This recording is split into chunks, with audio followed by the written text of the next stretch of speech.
The practice of language assessment. Building quality system for language assessment.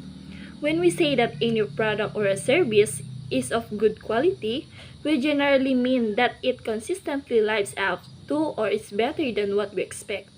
For many people, a good quality car is a safe and comfortable and always start when we want it to go. A good quality hotel has a clean, quiet, and comfortable rooms with equipment that works well and staff who respond promptly and politely when we have a request. When thinking about buying a new product or using a new service, people often want to find out something about its quality. They may read reviews or website or in magazine or ask their friends about it, or they may try using it for a short period to find out if they like it. The expectation people have of any service or product will depend partly on their needs. People look for different things in a hotel depending on whether they will stop there alone on a business trip for one night or with their family on vacation for a week. Expectations are also affected by factors such as price. People don't expect 5-star luxury in a cheap hotel, and they don't expect a small cheap car to go very fast or to be as smooth and comfortable as a limousine. Similarly, it would be unrealistic to expect teachers working under strict time pressures to produce assessment with the same qualities that are demanded of tests made by large national or international testing agencies. Equality, large testing agencies can be expected to produce assessments that take into account what an individual teacher has chosen to cover in class over the past few weeks. But what expectations should assessors on the one hand or users of assessment result on the other have of different types of assessment? And as producers of assessment, what can we do to ensure that the assessment we make are as good as they can be, that they are of high quality? According to White 1998, ideas about quality borrowed from business management have become increasingly influent in language education. Two concepts of particular importance to language assessment are standard and quality management. Standards describe desirable characteristics of product and services such as consistency, environment friendliness, safety, and economic. When product or system work well and safely of an economical cost, it is often because they meet predetermined standard. Quality management is a means of achieving and surpassing standards and involve continuous improvement in the effectiveness and efficiency of an organization and the processes it carries out. This module will look at quality standard for language assessment and steps that can be taken to build the principle of continuous improvement into their development and ongoing use. Module 2 shows that the concept of assessment includes practices that are carried out to meet a very wide variety of different purposes. It is inevitable that high quality should have different meanings for a classroom teachers experimenting with new approaches to formative assessment. A program leader has to develop achievement tests for us in a college and a Ministry of Education or testing agency developing a new test for use nationwide. Different uses of language assessment are sometimes seen to be mutually incompatible. Some commentators suggest that large-scale proficiency tests and classroom assessment should each be approached in different ways. The resources available in each setting, the kind of information needed, and the implication of the decision that will be made are certainly quite different. On the other hand, assessment of all kinds are about obtaining good quality evidence of assessed knowledge, skill, or abilities.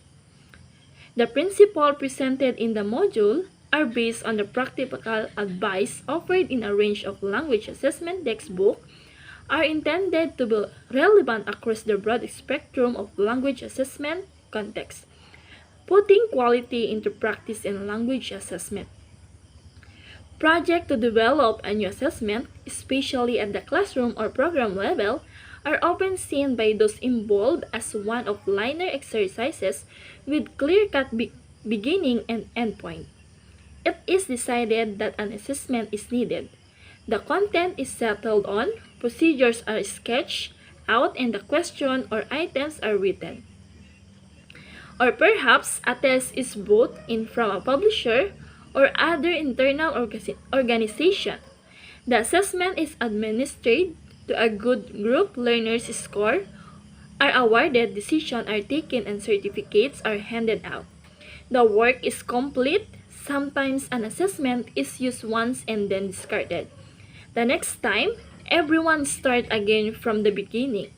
Sometimes the same assessment is used again unchanged, even when it has obvious shortcomings. The first of these choices is an obvious and impractical waste of resources. Rather like buying a new car each time you need to travel somewhere. The second is irresponsible and potentially dangerous, like buying a new car, suspecting there is serious problem with the brakes, but instead of taking it back to the dealer or investigation and repairs, ignoring the problem and continuing to drive around in it. Poor quality assessment practices may not cause physical injuries, but they do produce misleading results and so can have damaging consequences both for the assessors and for the people who use the result as a basis for decisions.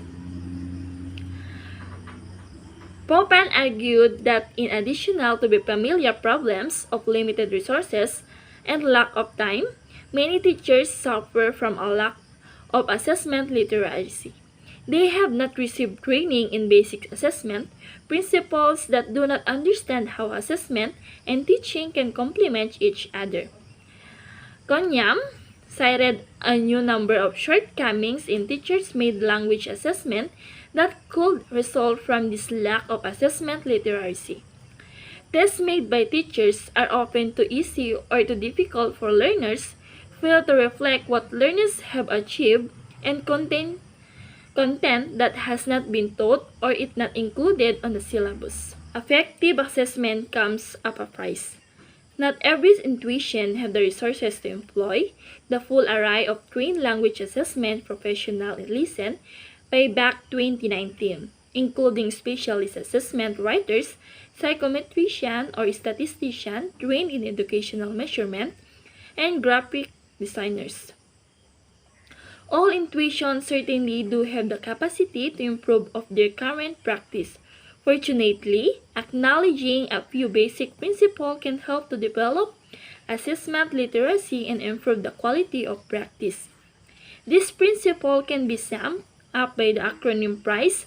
Planning and reflection lead to improvement when supported by cooperation and informed by evidence.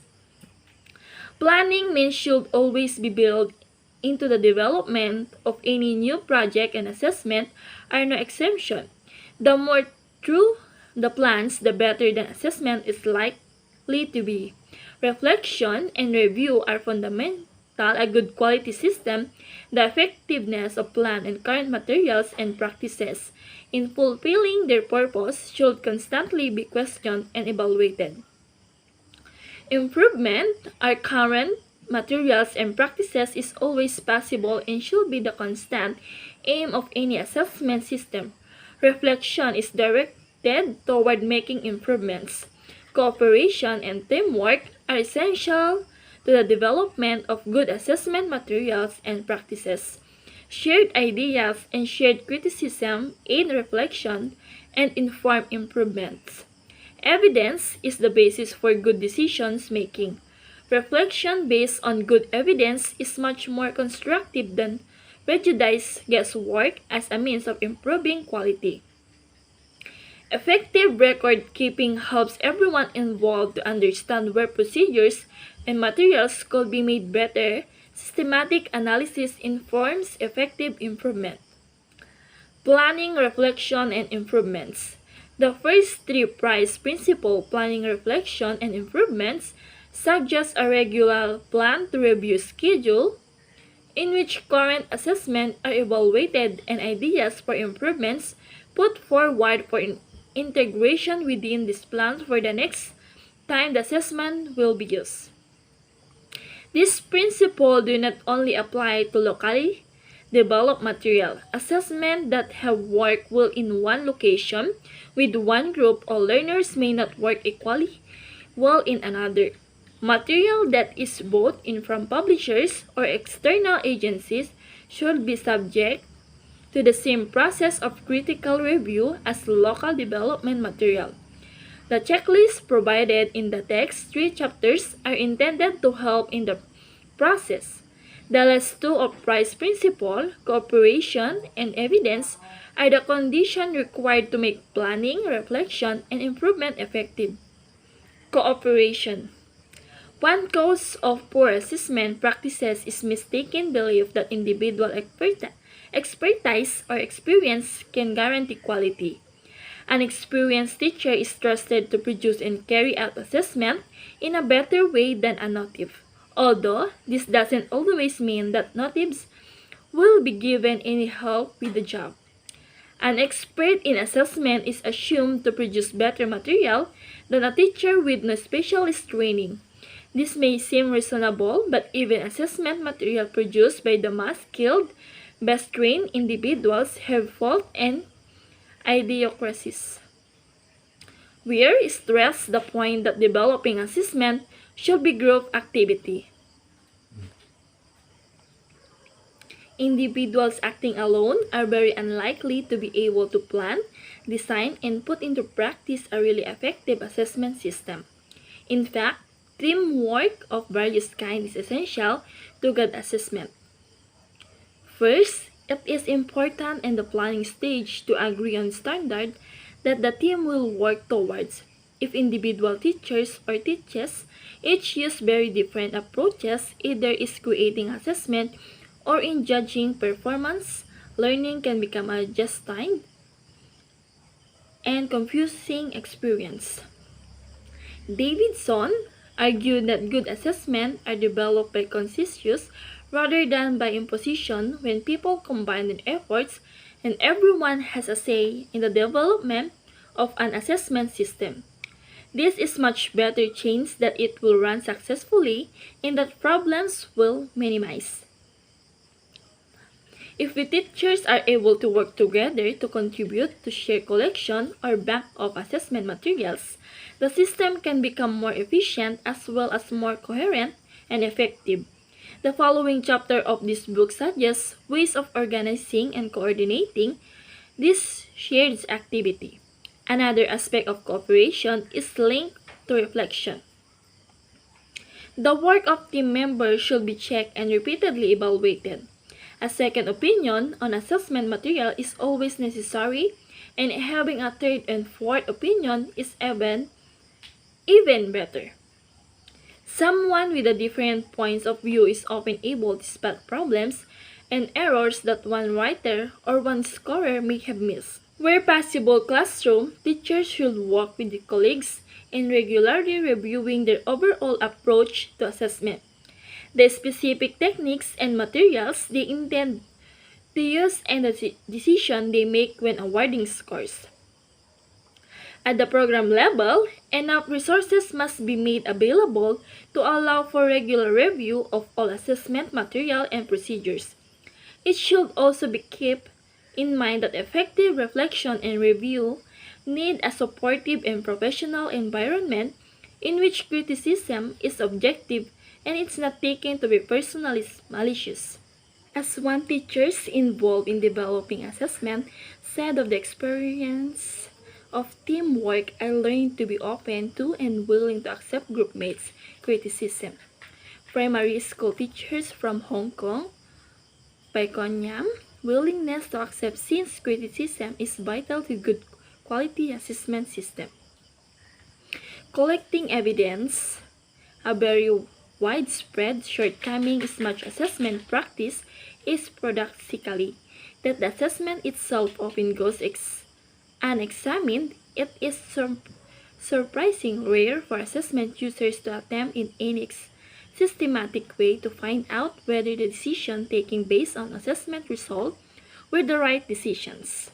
Precautions may be taken to guard against obvious disaster, questions that are all too difficult for the students, test papers getting lost or stolen, recording equipment breaking down, but people or intuition seriously try to answer the important question of whether the assessment has really provided information that is comprehensive and useful as it could be, and whether things might be done better next time. Where language learners really place into the most appropriate classes on the basis of placement tests, where insight from self-assessment use effective improvement learning, following a university entrance test where the best seated people accept enter the course, where new employees hired after taking a proficiency test really able to carry out their work in foreign language. Adequate answer to question like this will only be found if evidence is collected rigorously and systematically. However, in many educational systems, apart from scores or grade, very little information of any kinds of ever collected about assessment in these circumstances. It is impossible to be confident that an assessment that provided relevant and adequate information about the assessment. Evidence is also important at the planning stage. Informing the initial design of an assessment, proficiency assessment should be planned on the basis of evidence about how assessors may need to use the language in the word beyond the test. In assessing achievement, evidence is needed about what learners have been studying developments, with additionally need data on a wide range of practical issues, such as how long it takes to prepare and score this kind of test, how many computer workstations can be made available for an assessment, and so on. As another vital source of evidence, every language assessment handbook insists that material must be tried out of trial in some way, particularly it is to be used in any high-stakes assessment. One that leads to be decision with serious consequence for the assist, without compromising the security of any confident test material. Assists who are similar are possible to those who will take the operational assessment, the one that will be used or a basis for decision making, are given tasks that are under development. Their responses to each question are recorded and scored. The results are analyzed statistically to learn whether the material is really capable of providing the kind of information. It is designed to collect reports about the experience collected from the test takers, and those involved in administering the assessment can also help in identifying problems. Statistical analysis play a particularly important role in the practice of language assessment, particularly in support of formal testing. At least a basic understanding of statistics is needed to understand how tests are made and how results should be interpreted. A short overview of key techniques and their application can be found on the website. Fuller treatments are to be found in Bachman and Brown.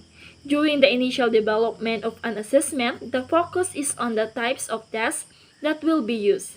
Does this task format work? Do the tasks elicit useful information about the assessors? The terms vary, but this trailing process is something called piloting. Once the system is operation, the focus is on fresh material that will go into new form of assessments.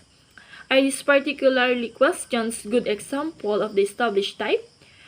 Do they provide the same kind of information as the prototype task? This trailing process is sometimes called pretesting.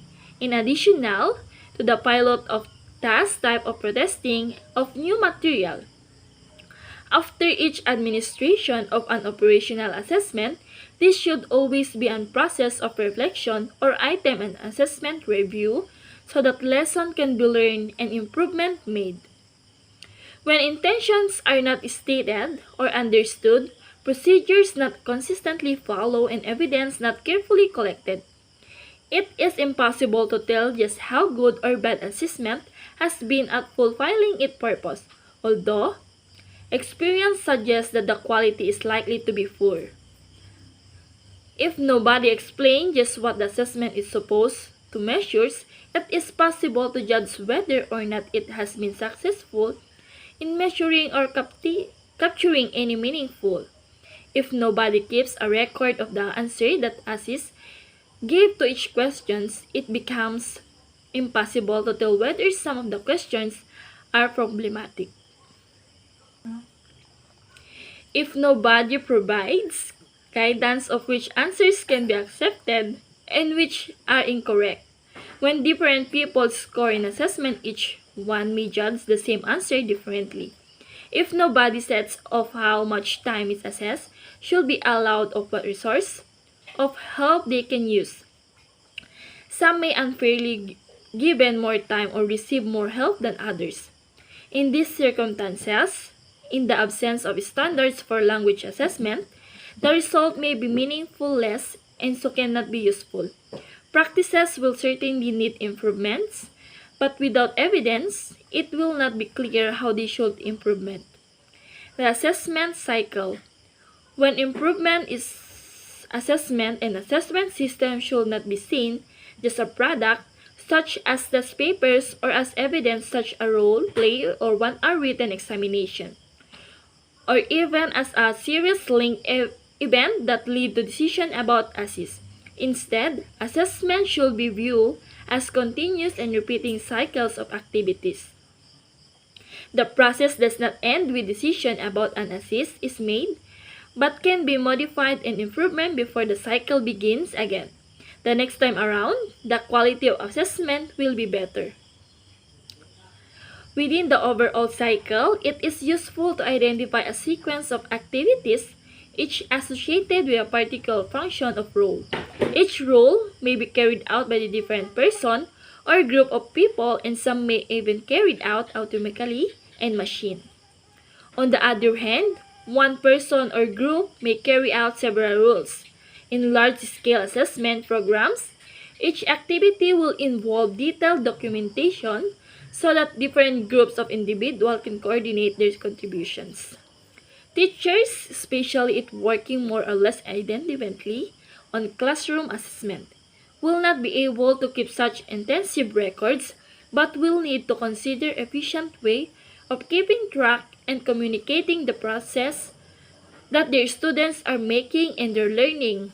How will they approach has work and how the assessment fit into an overall school program. Breaking down the cycle into the different stages involved can help them to do this.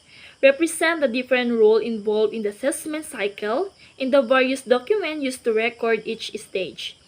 The role of their associated documents are discussed in the paragraphs that follow. Stage 1, Designer's Objective and Specification. As we saw in module, and instead the essential first step in assessment is to make oneself perfectly clear about what it is want to know and what purpose. Compare the designer of an assessment to the architect of a house. The architect begins with an understanding of the purpose of the building that he or she is going to design. Consider among other things the location and the available budget and turns this into plans for the construction of the building. The architect provides detailed drawing and instruction for the buildings. These plans include the materials to be used, the precise layout of the room, and so on. Just as the architect needs to know before beginning the design whether the building is intended as a family home or as a shopping center, the designers of an assessment needs to be clear about the design decisions or the assessment is intended to inform. Many assessment projects fail before they begin because too little attention is given to what the people who will use the result to make decisions. The assessment users really need to know about the assessments. Often at the outset, the users themselves may not be very clear about what kinds of information they really need. This reinforces the need for cooperation.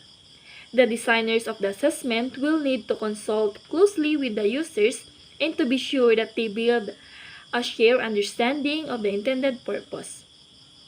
From the outset, as part of the planning process, it is necessary to decide who will be involved in each stage of delivery and administration and to take account of their views in developing assessment. Architects do not, of course, begin from nothing. They can draw on centuries of human experience in constructing homes, office, shops, and factories, and long-standing knowledge of traditional building materials and techniques.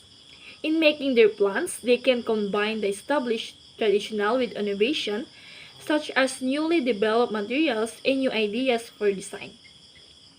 Similarly, goods assessment design will have an understanding of what they believe language ability, or whatever else is being assessed, consists of and how this is relevant to the context in which the assessment will be used, the particular purpose and particular population of assessors they have in the mind.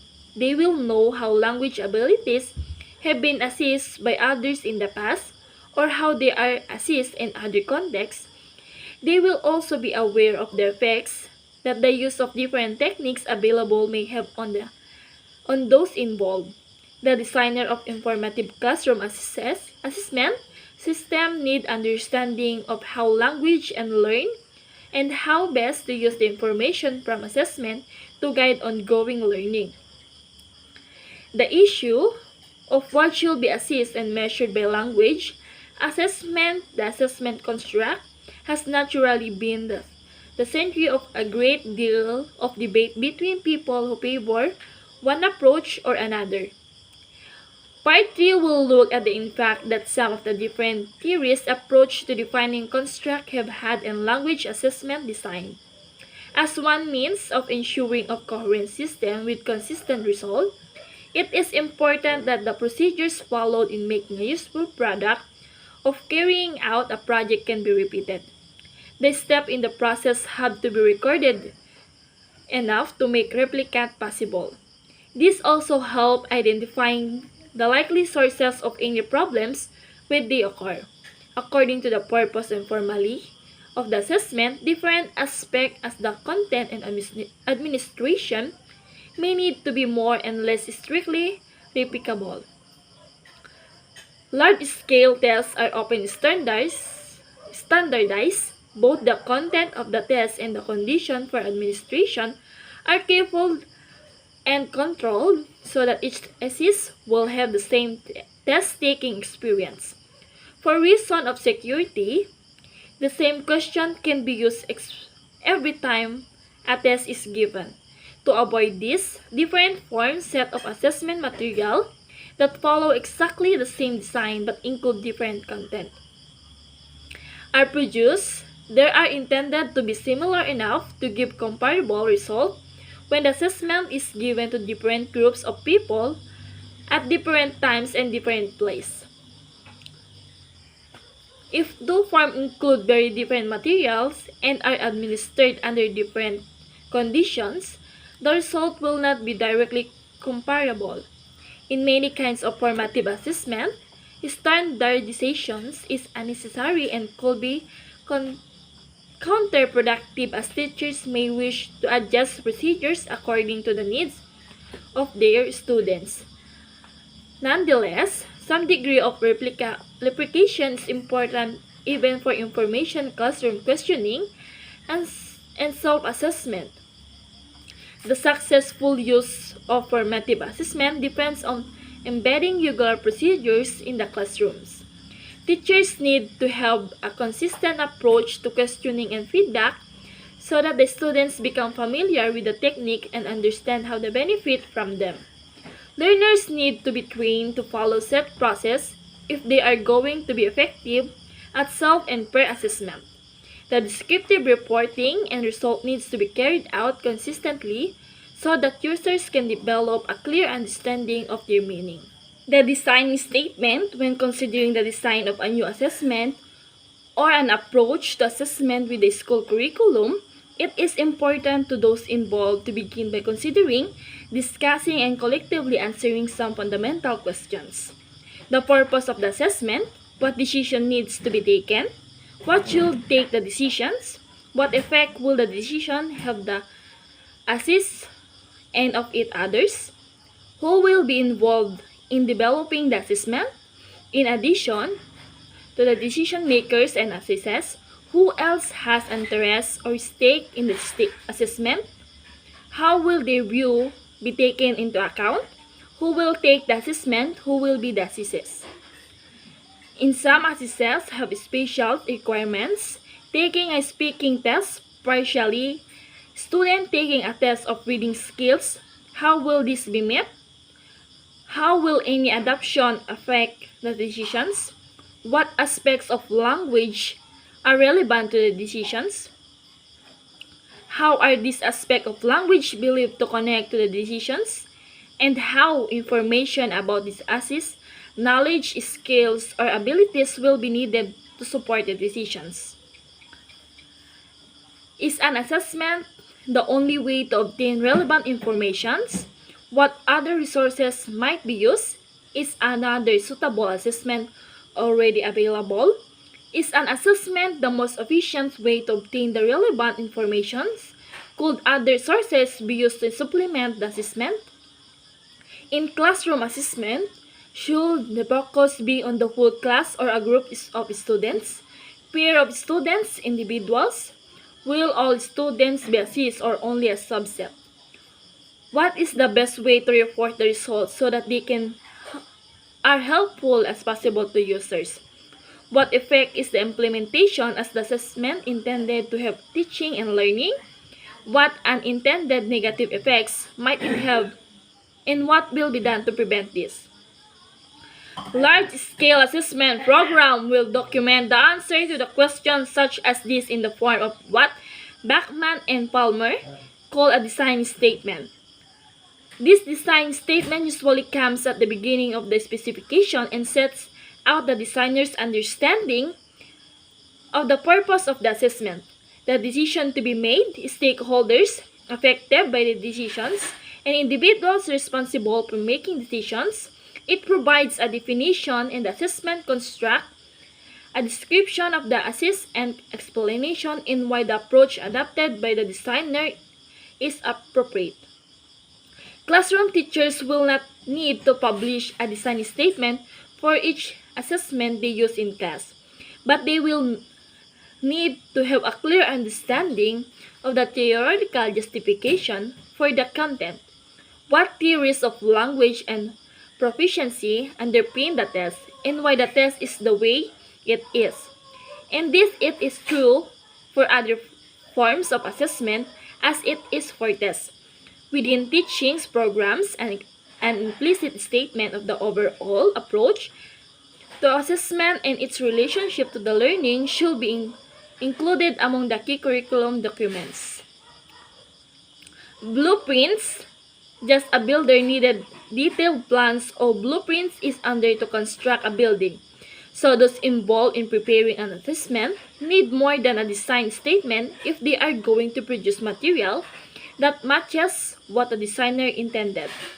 Assessment blueprints included clear statement about what content is to be covered, what method are used to be used, how many papers or sections they are, how long the test take, and so on.